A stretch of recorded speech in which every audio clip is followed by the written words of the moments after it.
Hello friends, welcome to my channel. तो आज हम मल्टीबैगर स्टॉक सीरीज़ में एक और बहुत शानदार कंपनी को डिस्कस करने वाले हैं जिसका नाम इंद्रप्रस्थ गैस लिमिटेड है। आप देख सकते हैं स्क्रीन पर, मैंने इस कंपनी की वेबसाइट को खोल के रखा हूँ। ये एक बहुत ही इंटरेस्टिंग कंपनी है। सिटी गैस डिस्ट्रीब्यूशन की जो लिस्टेड कंपनीज़ हैं इंडियन स्टॉक मार्केट में, वो काफ़ी गिनी चुनी कंपनीज़ हैं। उसमें से ये एक one of the most important player है सिटी गैस डिस्ट्रीब्यूशन में। तो आज हम इस वीडियो में इस कंपनी के बारे में, इसका बिज़नेस मॉडल को समझेंगे, इसके फंडामेंटल पैरामीटर्स को भी हम स्टडी करेंगे इस वीडियो में, और फाइनली हम इसके चार्ट पर भी एक नज़र ज़रूर डालेंगे। इसके हम टेक्निकल एनालिसिस को भी ज़रूर करेंगे इस वीडियो में। तो आप इस वीडियो को एंड तक देखिएगा, आपको ज़रूर इम्पॉर्टेंट इन्फॉर्मेशन इस वीडियो में इस कंपनी से रिलेटेड मिलने वाली है। तो मैं अपना वीडियो स्टार्ट करूं उससे पहले मैं आपसे रिक्वेस्ट करूंगा कि आप मेरे चैनल को सब्सक्राइब करना मत भूलिएगा। अपने दोस्तों के साथ शेयर करिएगा। अगर आपको ये वीडियो पसंद आता है तो आप कमेंट सेक्शन पर भी लिखकर बताइए कि आपको वीडियो कैसा लगा। अगर आप चाहते हैं कि कोई स्टॉक को मैं रिव्यू करूं या आपके पोर्टफोलियो को रिव्यू करूं तो आप वो भी हमको मेल कर सकते हैं या आप कमेंट सेक्शन में मेंशन कर सकते हैं, और लाइक का बटन दबाना मत भूलिएगा। चलिए सर, तो हम इस कंपनी के बारे में डिस्कस करेंगे। तो इंद्रप्रस्थ गैस लिमिटेड, जैसे कि आपको सभी को पता है, काफ़ी रिनाउंड कंपनी है, काफ़ी नोन कंपनी है। ये कोई स्मॉल कैप कंपनी नहीं है कि जो हम पहली बार इसको डिस्कस करने वाले हैं। तो ये काफ़ी मार्केट प्लेस में इसका नाम है और काफ़ी अच्छी मार्केट में, स्पेशली इन नॉर्थन रीजन में काफ़ी अच्छी प्रेजेंस है इस कंपनी की। तो ये बेसिकली कंपनी क्या है, तो ये सिटी गैस डिस्ट्रीब्यूशन का काम करती है। तो इंद्रप्रस्थ गैस लिमिटेड का बेसिकली जो प्रेजेंस है वो अच्छी खासी strong presence northern region of India में है। तो आप देख सकते हैं कि इस वेबसाइट, जैसे मैंने इसकी खोल के रखी हुई है, इसमें इसके 3-4 वर्टिकल्स हैं, आप देख सकते हैं स्क्रीन पर। तो पहला जो है वो पाइप नेचुरल गैस, जो पीएनजी हम जिसको बोलते हैं। सेकंड है सीएनजी, कंप्रेस्ड नेचुरल गैस। और जो थर्ड सेक्शन है वो है कॉमर्शियल एंड इंडस्ट्रियल यूसेजेस जो रहता है।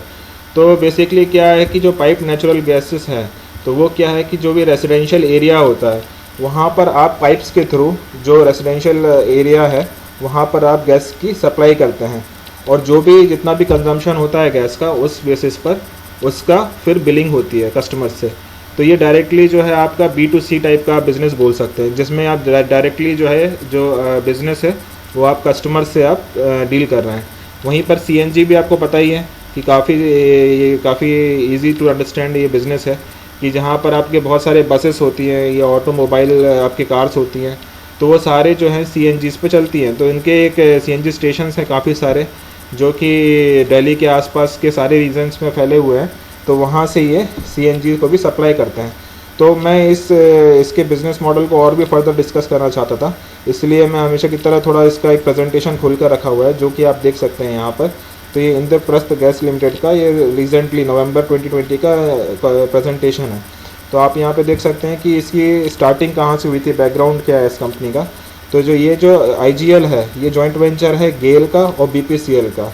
तो gas authority of India limited है और एक BPCL है। तो ये दोनों बहुत ही भारी भरकम, बहुत ही लार्ज कैप कंपनीज़ हैं जो गवर्नमेंट की हैं। उसका ये जॉइंट वेंचर है जो जिससे IGL की मतलब स्थापना हुई थी। तो और इसके साथ में गेल और BPCL का इक्वल इक्विटी परसेंटेज है। साथ में जो दिल्ली की गवर्नमेंट ऑफ दिल्ली है, उसका भी 5% इक्विटी है इस कंपनी में। तो यहाँ पे 3 इंटरेस्टेड पार्टी है, गेल है, BPCL है और गवर्नमेंट ऑफ दिल्ली है। फिर सेकेंडली इसमें इंपॉर्टेंट पॉइंट क्या है, तो इनकी जो स्टार्टिंग हुई थी वो 1999 से स्टार्ट हुई थी, जब इनके पास सिर्फ 9 CNG स्टेशन थे और 1000 PNG कस्टमर्स थे। अब आज आप देखिए कि 20 ईयर्स की जो इनकी जर्नी हुई है, उसके बाद ये आज 559 CNG स्टेशंस तक पहुंच गए हैं। 14.42 लाख रेजिडेंशियल कंज्यूमर्स को ये टारगेट कर चुके हैं और 6000 इंडस्ट्रियल और कॉमर्शियल कस्टमर्स। तो आप देखिए इनका रेंज क्या है, इनके जो टारगेट एरियाज़ हैं वो क्या है। एक तो ऑटोमोबाइल्स हैं, जहाँ पे मतलब आपके बसेस और ऑटोज़, कार्स, इन सब को टारगेट करते हैं। सेकेंडली जो रेजिडेंशियल एरियाज़ होते हैं, जिसमें कि लोग, जैसे आजकल हम जो सिलेंडर्स यूज़ करते हैं उसकी जगह पे डायरेक्टली हाउसेस में पाइपलाइंस आती है गैस की, तो वो सारे जो हैं वो भी इनके कस्टमर्स हैं। और तीसरा जो है ये इंडस्ट्रियल कॉम्प्लेक्सेस को भी गैस सप्लाई करते हैं, तो जो कि ऑलमोस्ट 6000 इंडस्ट्रियल कस्टमर्स जो इनके उन्होंने बना चुके हैं। और ये बता रहे हैं यहाँ पे कि ये लार्जेस्ट CNG बस फ्लीट को ये सर्विस करते हैं। तो ये इनकी रीच है। फिर आप देखिए इनका जियोग्राफिकल एरिया भी इन्होंने थोड़ा बहुत बताया है यहाँ पे कि दिल्ली में, नोएडा में, ग्रेटर नोएडा में, गाज़ियाबाद में, रेवाड़ी में, कानपुर में, तो ये बहुत सारे हैं, मुजफ्फरनगर में भी, तो ये काफ़ी सारे इनके एरियाज़ हैं जहाँ पर ये इनकी प्रेजेंस है।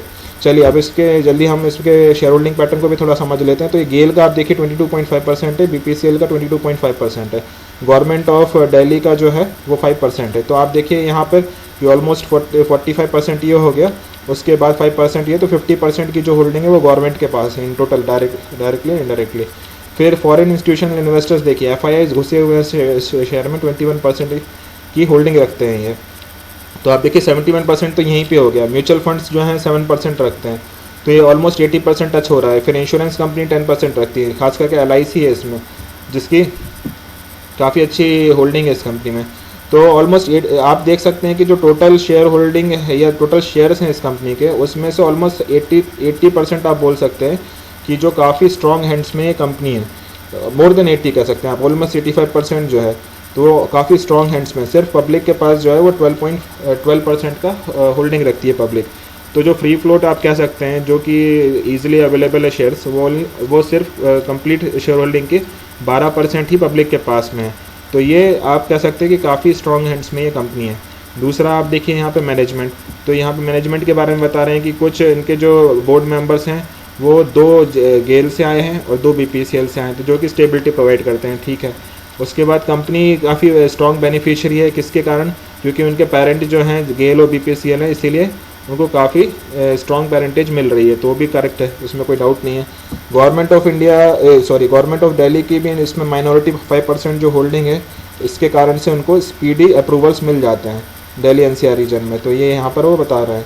उसके बाद फिर ये काफ़ी यहाँ पर फिर नेक्स्ट शीट में देखेंगे तो एरिया ऑफ ऑपरेशन, तो यहाँ पे आप देख सकते हैं कि क्योंकि दिल्ली यहाँ पे सुप्रीम कोर्ट ऑफ इंडिया ने कंपलसरी कर दिया है कि CNG यूज़ ही करना है दिल्ली में, तो इससे एक काफ़ी बड़ा टेलविंड है इस कंपनी को कि ये अपने मैक्सिमम मतलब ये सारी जितनी भी बसेस हैं उसमें सिर्फ ये CNG को ही यूज़ कर सकते हैं, तो ये काफ़ी बड़ा टेलविंड है इस कंपनी को। इस तरीके से काफ़ी सारी इन्होंने डिटेल दे के रखी हुई है, ये काफ़ी एक्चुअली डिस्क्रिप्शन इन्होंने इस इन्वेस्टर प्रेजेंटेशन में दिया। अगर आपके पास समय हो तो आप ज़रूर इसको देखिएगा, क्योंकि इसमें काफ़ी सारी इन्फॉर्मेशन आपको मिलेगी। न्यू जोग्राफिकल एरियाज़ कहाँ पर ये स्टार्ट कर रहे हैं, तो उसके बारे में इन्होंने यहाँ पे काफ़ी एलाबरेट करके रखा हुआ है।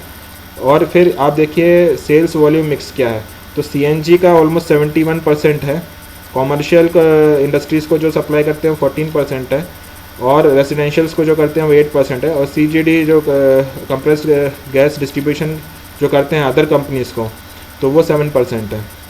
तो ये खुद भी सेल करते हैं और अदर कंपनीज़ को भी गैस सप्लाई करते हैं। तो ये इसका एक ब्रीफली उन्होंने यहाँ पे बताया कि क्या रेशियो है।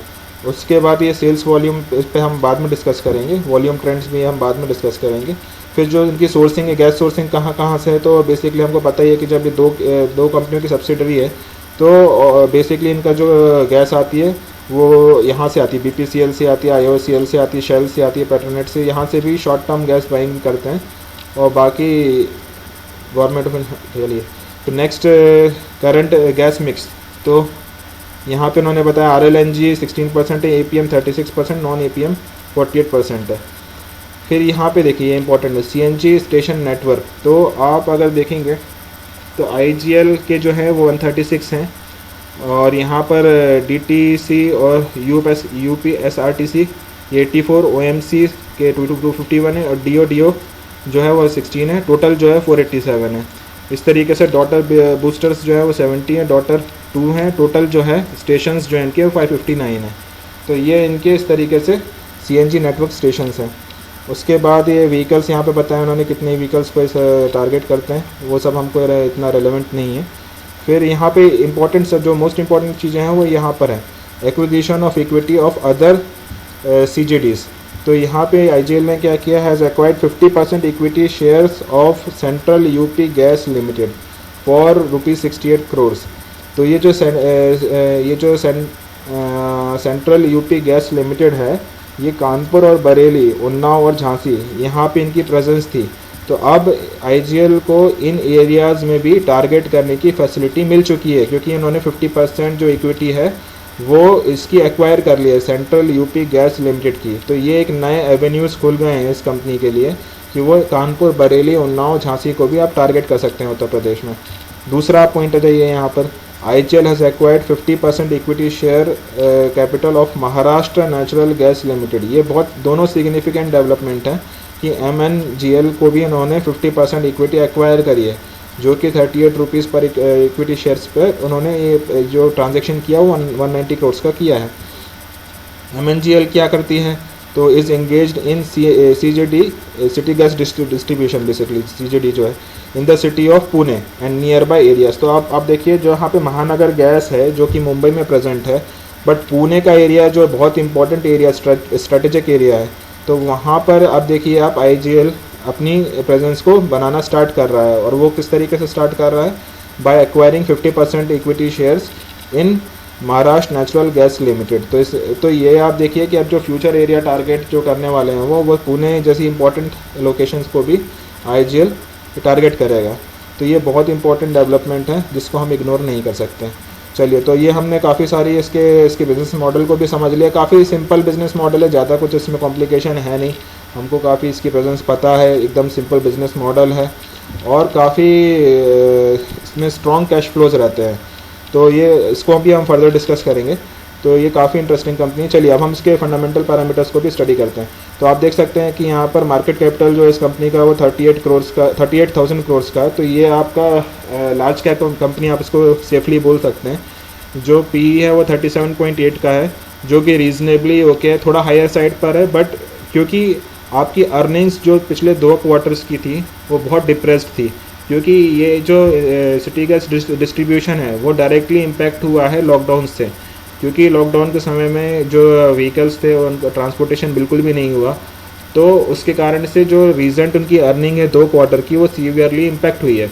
जब अर्निंग इम्पैक्ट होगी तो ऑब्वियसली आपका जो PE है, क्योंकि प्राइस टू अर्निंग रेशियो है वो, तो जब आपकी अर्निंग कम होगी तो प्राइस टू अर्निंग आपको ज़्यादा दिखेगा। तो इस पर आप ज़्यादा कन्फ्यूज़ मत होइएगा कि 37.8 है तो बहुत महंगा है। जैसे जैसे ये लॉकडाउन ईज़ अप होता जा रहा है और जिस तरीके से कॉमर्शियल एक्टिविटीज़ बढ़ती जा रही हैं, तो ये PE भी सिग्निफिकेंटली आपको 2-3 क्वार्टर में बहुत नीचे आते हुए दिखेगा, क्योंकि आपकी अर्निंग्स आने वाले क्वार्टर्स में इंप्रूव होने वाली है, डेफिनेटली इंप्रूव होने वाली है। फिर यहाँ पे आप देखिए डिविडेंड यील्ड जो है 0.52% का है, जो कि इस PE पे भी काफ़ी लुक्रेटिव है। और डिविडेंड यील्ड पे मैं एक चीज़ और आपको बताना चाहूँगा कि ये कंपनी जो है कंसिस्टेंट डिविडेंड पेइंग कंपनी है। आप देखिए 2004 से ट्रैक रिकॉर्ड इसका, 2004 से लेकर आज तक इसने कंसिस्टेंटली, चाहे आपके रिसेशन आए, चाहे मार्केट साइकिल कैसा भी हो, बट इस कंपनी ने हर साल अपने शेयर होल्डर्स को डिविडेंड के थ्रू रिवॉर्ड किया है। तो आप देखिए 15% से 20-25, तो और ना सिर्फ इन्होंने रिवॉर्ड किया डिविडेंड से, इनके डिविडेंड हर साल मतलब ऑलमोस्ट कंसिस्टेंट बेसिस पे हमेशा इंक्रीज़ ही होते हुए हमको दिखे हैं। तो और अच्छा खासा है इसमें जंप हमको दिखा है। तो ये एक बहुत अच्छी, ये कहना चाहिए कि एक बहुत अच्छा पैरामीटर है कि शेयर होल्डर्स को किस तरीके से मैनेजमेंट रिवॉर्ड कर रहा है और किस तरीके से ये कंपनी कैश जनरेट कर पा रही है, जो कि वो शेयर होल्डर्स के साथ शेयर कर रही है। फिर आप देखिए यहाँ पे ROCEs और ROEs जो है वो 30.3 और 24.5, तो ये तो बहुत ही शानदार ROCEs ये कमांड कर रही है। और ये काफ़ी कैपिटल इंटेंसिव बिजनेस नहीं है। एक बार आपने जो इंफ्रास्ट्रक्चर डेवलप कर लिया उसके बाद आपको बहुत ज़्यादा कैपिटल इंटेंसिव नहीं है, बहुत ज़्यादा मैन पावर इंटेंसिव नहीं है। तो इसके ROEs बहुत अच्छे कमांड कर रही है और फ्यूचर में इससे भी ज़्यादा इंप्रूव हो सकते हैं इस कंपनी के। डेट टू इक्विटी देखिए, नेग्लिजिबल डेट है, डेट फ्री कंपनी है, ये बहुत अच्छी बात है। इक्विटी कैपिटल देखिए आप 140 करोड़ की इक्विटी है, जो कि थोड़ा हायर साइड पे है, बट नो प्रॉब्लम, कोई आप इसमें कंप्लेन नहीं कर सकते। ऑपरेटिंग प्रॉफिट मार्जिन देखिए बहुत शानदार है, 24.4%, बहुत बढ़िया ऑपरेटिंग प्रॉफिट मार्जिन कमांड कर रही है। तो ये सारे पैरामीटर्स में मुझे कहीं पे भी ऐसा कुछ डेंट नहीं दिख रहा है किसी भी पैरामीटर में। ये कंपनी काफ़ी स्टेबल दिख रही है हमको। चलिए अब इसके लेटेस्ट क्वार्टरली रिजल्ट पे आ जाते हैं। तो जैसे कि मैंने आपको बताया था कि जो लास्ट क्वार्टर था सितंबर का, वो कंप्लीट लॉकडाउन का क्वार्टर था, जून और सितंबर का। तो इनका बिजनेस जो है वो काफ़ी सीवियरली इम्पैक्ट हुआ था। उसमें मेजरली जो इन्होंने सप्लाई किया होगा वो थोड़ा बहुत इंडस्ट्रीज़ को सप्लाई किया होगा, और बाकी जो PNG जो पाइप नेचुरल गैस जो कि रेजिडेंशियल एरियाज़ में सप्लाई करते हैं, उससे उनको इनकम आई है। खास करके जो CNG का बिज़नेस है वो काफ़ी सीवियरली इम्पैक्ट हुआ होगा, क्योंकि बसेस का ट्रांसपोर्टेशन था वो ऑलमोस्ट ज़ीरो पर आ गया था। और जितने भी व्हीकल्स हैं उन सब का भी ट्रांसपोर्टेशन ऑलमोस्ट ज़ीरो पे आ चुका था।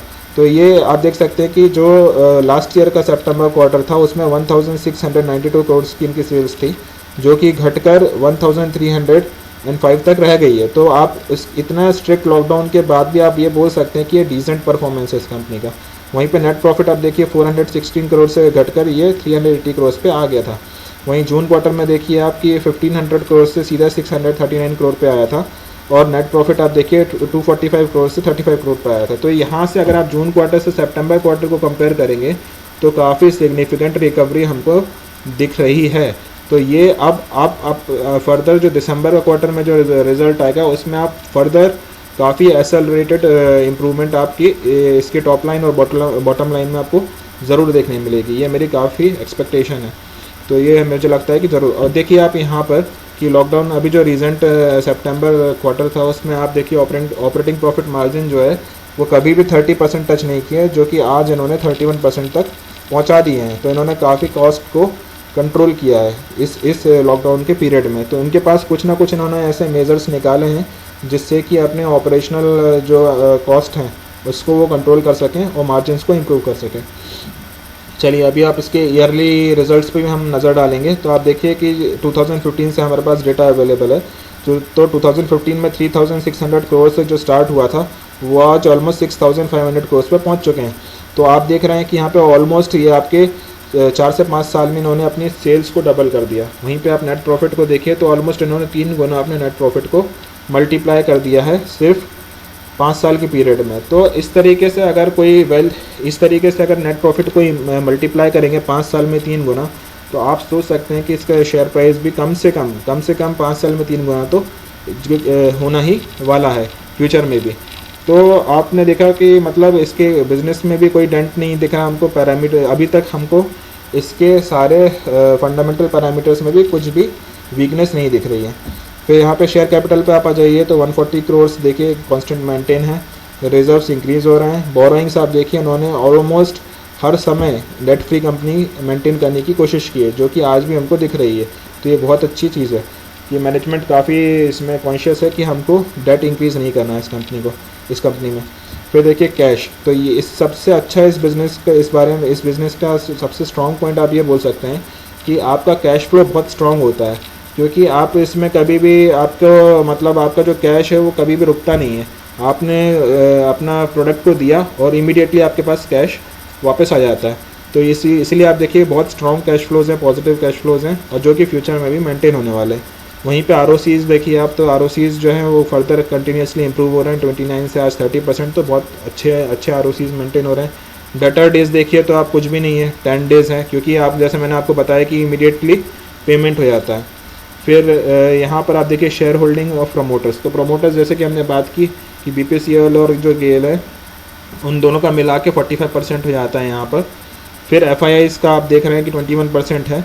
पहले 24% था, वो थोड़ा सा रिड्यूस होकर 21% पर आया। वहीं पे DIIs देखिए आप 13% से इंक्रीज़ होकर 17%। तो जो थोड़ा बहुत FII का था वो DIIs, तो ये दोनों ही स्ट्रॉन्ग हैंड है। तो तीनों आप 45, 21, 17, और फिर गवर्नमेंट के पास 5%, दिल्ली गवर्नमेंट के पास। तो ये सारे स्ट्रॉन्ग हैंड्स में हैं।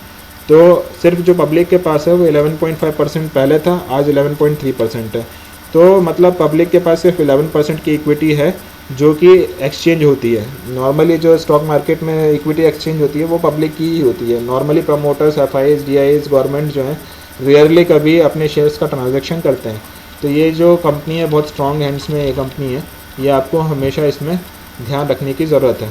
तो आपने देखा कि इस कंपनी में हमको बहुत स्ट्रॉन्ग फंडामेंटल पैरामीटर्स दिख रहे हैं। कहीं पे भी कोई भी हमको चिंता की बात नहीं है। लार्ज कैप कंपनी है, बहुत स्टेबल कंपनी है, फ्यूचर प्रोस्पेक्ट बहुत स्ट्रॉन्ग दिख रहा है इसका।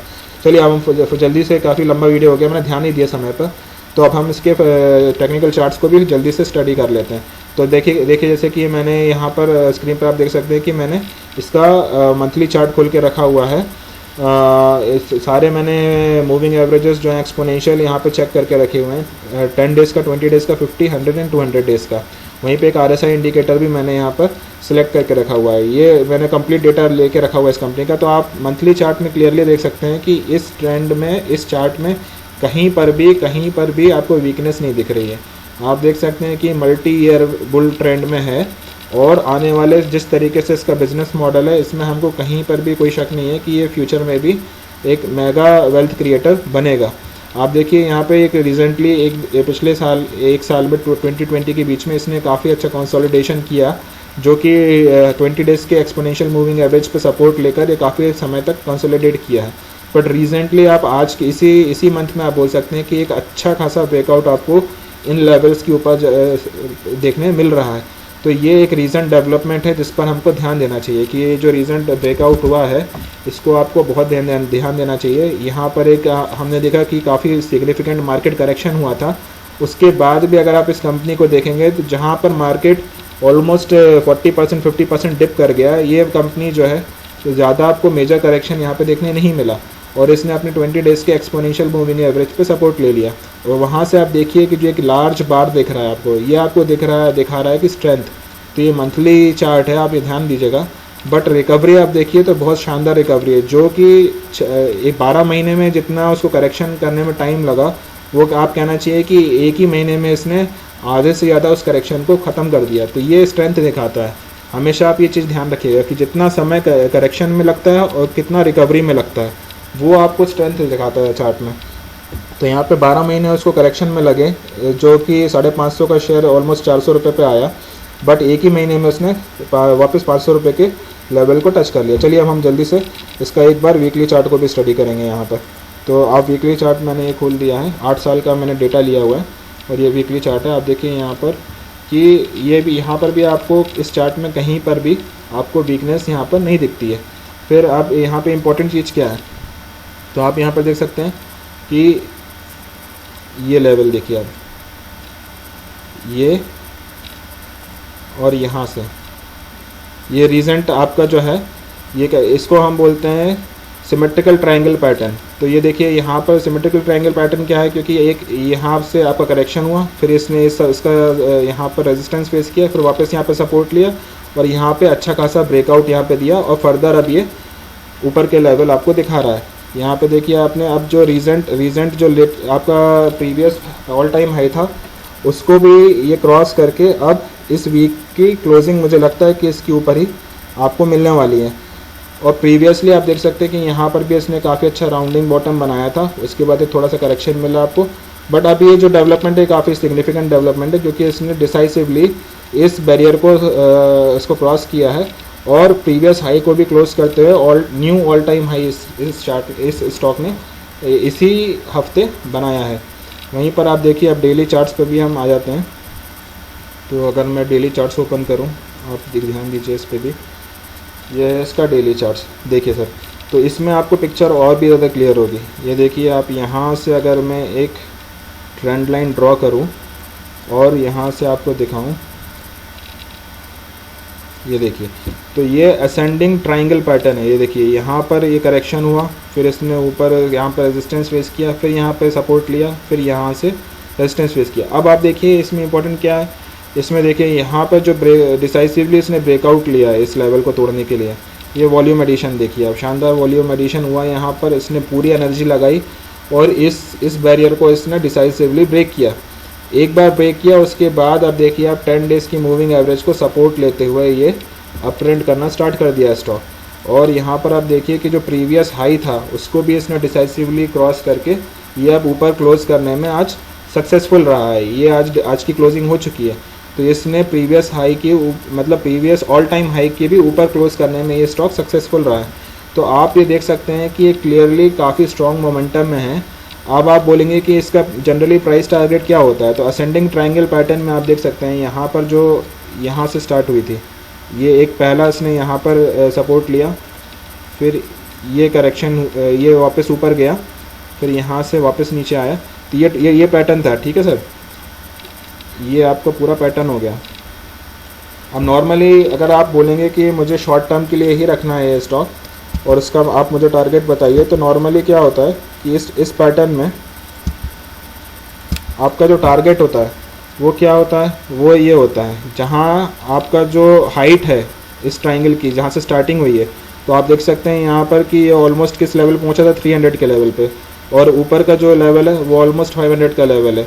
तो ये 200 पॉइंट्स की हाइट है इसकी। तो आप ये 200 पॉइंट्स को यहाँ ऐड कर दीजिए एंड पर। तो यहाँ से जो जहाँ पे ब्रेकआउट लिया है स्टॉक ने, यहाँ से ब्रेकआउट लिया है तो ऑलमोस्ट 500 के लेवल आप मान लीजिए रफली। तो यहाँ पे जो ब्रेकआउट लिया है इसने, तो यहाँ से आप 200 पॉइंट्स को ऐड कर सकते हैं। तो मुझे मिनिमम ये 700 रुपीज़ तक जाते हुए आराम से दिख रहा है ये स्टॉक। तो आप इसको, मुझे लगता नहीं है कि 700 रुपीज़ से पहले आपको इसको बेचना चाहिए। तो आप इसको ज़रूर ट्रैक करिए, क्योंकि इसमें रीसेंट डेवलपमेंट बहुत ही इम्पोर्टेंट जंक्चर पे है, बहुत ही इम्पोर्टेंट पोजीशन पे अभी है ये स्टॉक। आपको तुरंत इसमें पोजीशन बनाना चाहिए, नहीं तो आप लेट हो जाएंगे। अभी इसने ब्रेकआउट लिया, ऑल टाइम हाई बनाया है और काफ़ी अच्छे कंसोलिडेशन के बाद, मतलब 1 साल कंसोलिडेशन हुआ है इसमें, और ये पैटर्न मैंने आपको समझा ही दिया। उसके बाद ये रीसेंट ब्रेकआउट हमको देखने मिला है। तो आपको इसमें इमीडिएटली पोजीशन बनाना चाहिए। और मुझे आने वाले 1 से 2 साल या 3 साल में मैक्सिमम यहाँ पे 1 से 2 साल में आपको मैक्सिमम 200 रुपये का तो कम से कम आपको इसमें प्राइस अप्रिसिएशन आपको यहाँ पे ज़रूर देखने को मिलेगा। चलिए सर, तो आपको वीडियो कैसा लगा आप ज़रूर कमेंट सेक्शन में लिखकर बताइएगा। अगर आपको ये वीडियो पसंद आता है तो आप अपने दोस्तों के साथ शेयर करिएगा। आपके कोई स्टॉक्स हैं जिसको आप डिस्कस करना चाहते हैं, वो भी आप कमेंट सेक्शन में लिख सकते हैं। और अगर आपको ये वीडियो पसंद आया तो लाइक का बटन दबाइएगा और अपने दोस्तों के साथ शेयर करना मत भूलिएगा, और मेरे चैनल को सब्सक्राइब करना भी मत भूलिएगा। चलिए सर, फिर नेक्स्ट वीडियो में मिलेंगे, तब तक के लिए बाय बाय।